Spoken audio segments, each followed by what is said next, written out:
everybody. Today we are going to be talking about a super important topic when it comes to going back to school, and it's all about finding your community.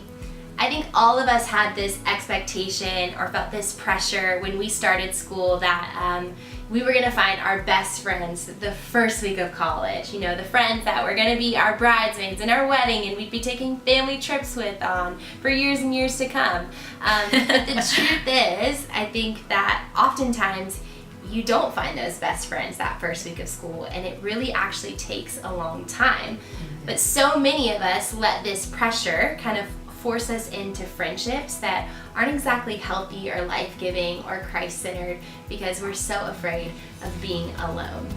Yeah, totally. And friendship is so important because it really does decide who you are and who you want to be, what direction you're heading. Really fruitful and encouraging friendships can point you in such a good, healthy direction, and then unhealthy friendships can really point you away from Christ and discourage you and spark comparison and isolation and a lot of those things. And so talking about this is super, super important.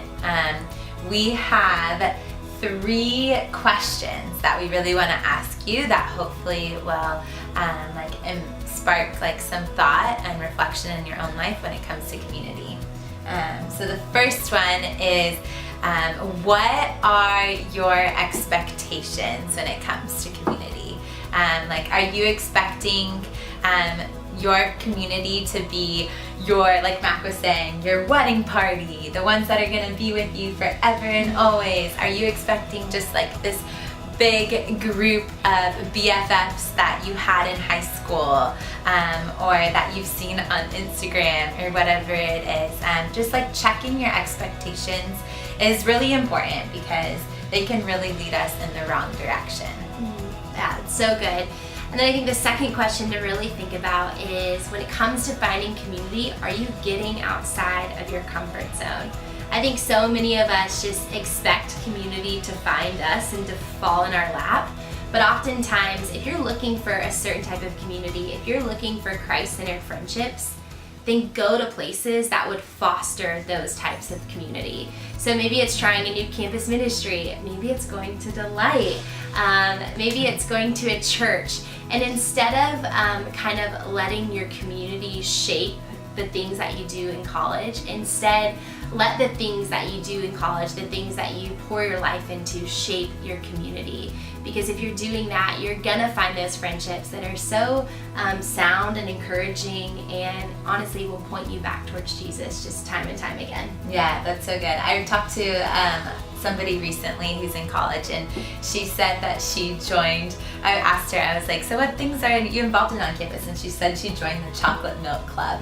Chocolate Milk Club? Yeah, and I was like, why? Do you really like chocolate milk? And she was like, no, just because I figured it was a good place to meet people. You just talk over chocolate milk. Yeah, put yourself out there. Yeah, she put herself out there, and I thought about it. I was like, that's so true. That's so cool. They might not be the people that you think are the coolest, or the people you always imagined yourself with. Yeah. Check your expectations. But they'll be people that are awesome and could be encouraging and could teach you a little bit more about life. So good. Yeah.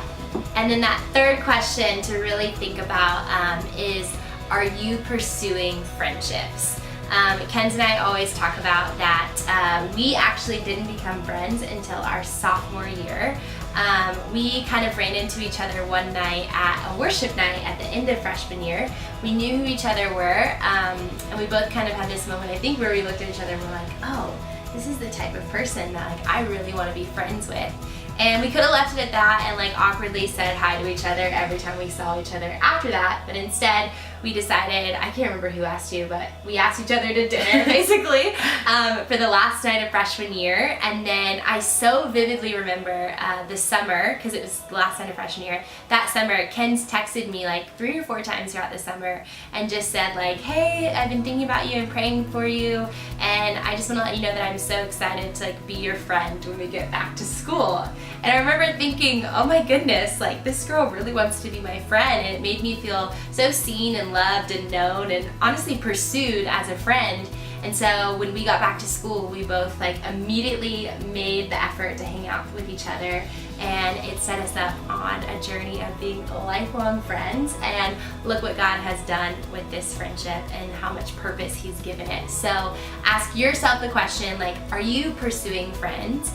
Because I think if you recognize some people in your life that you want to be friends with, and then you go after them, God will bless that pursuit, and God will just open doors and start to grow the friendships that you've always wanted and desired. Yeah, I think that's huge. I think we can often be really like fearful or embarrassed or shy to reach out, but it is really important, and they're gonna just be honored and like flattered that you thought of them. So go for that. Like, ask people to hang out, pursue them, follow up with them. Like, it's totally not embarrassing. It's like not. it's almost like prideful of you to think that you are too good to be the first one to like ask that person. So like, lay down your pride, just be cool, crazy, awesome you, and ask people to hang, because there's so much fruit that can come from that. And I think our friendship is really like a testament of that.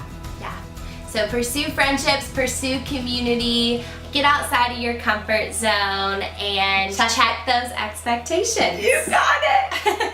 All right, we'll talk soon.